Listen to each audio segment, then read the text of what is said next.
జిందాబాద్ జిందాబాద్ జిందాబాద్ కార్మిక కర్షకుల ఐక్యత కార్మిక కర్షకుల ఐక్యత ఏటీయూసీ జిందాబాద్ ఏటీయూసీ జిందాబాద్ ఐక్యత కార్మికుల ఐక్యత జిందాబాద్. నా పేరు శంకర్ కిషోర్, ఏఐటీయూసీ నెల్లూరు జిల్లా ప్రధాన కార్యదర్శి.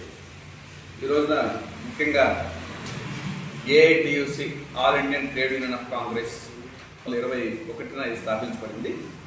ఇప్పటికి 104 సంవత్సరాలు, 1920లో స్థాపించబడి ఇప్పుడు 104 సంవత్సరాలు పూర్తి చేసి 105 సంవత్సరాలు పడుతున్నాం. ఈ జాతీయ సమితి సమావేశాలు ఈసారి మన ఆంధ్ర రాష్ట్రంలో జరగడం చాలా గర్వకారణంగా భావిస్తున్నాం. రేపు 1 సెప్టెంబర్ 1, 2, 3 తేదీల్లో ఈ జాతీయ సమావేశాలు జరుగుతున్నారు. ఈ జాతీయ సమావేశాల్లో ముఖ్యంగా ఈరోజు దేశవ్యాప్తంగా ఉన్న సమస్యల గురించి, ప్రభుత్వ రంగ సంస్థలను ప్రభుత్వ రంగంలో కొనసాగించాలి.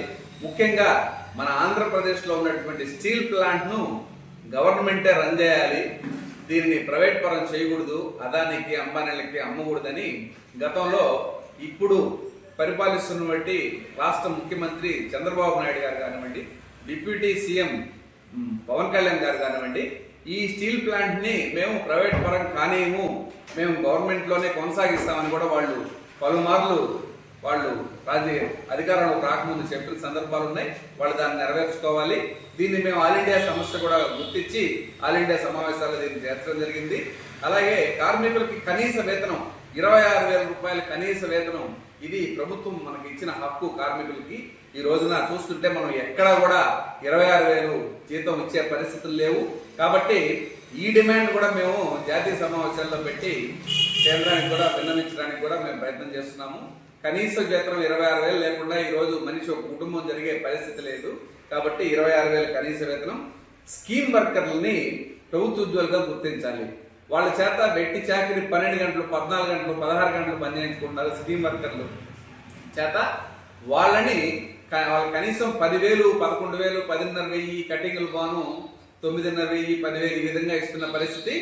కాబట్టి స్కీమ్ వర్కర్లు కూడా ప్రభుత్వ ఉద్యోగులుగా గుర్తించాలనే నిర్ధారణను కూడా మేము జాతీయ సమావేశాల్లో తీసుకోవడం జరుగుతుంది.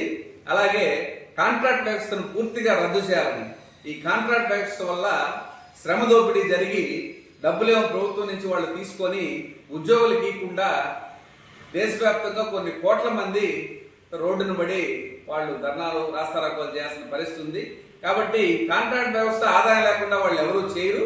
కాబట్టి ఇదేదో గవర్నమెంటే దాన్ని టేకప్ చేసి గవర్నమెంటే సకాలంలో జీతాలు ఇవ్వాలని చెప్పి కోరుకుంటూ ఈ జాతీయ సమావేశాలను జయప్రదం చేయాలని జిల్లాలో ఉండే కార్మిక కర్షక వర్గ నాయకులకు, కార్మికులకు అందరికి కూడా తెలియజేస్తున్నాను.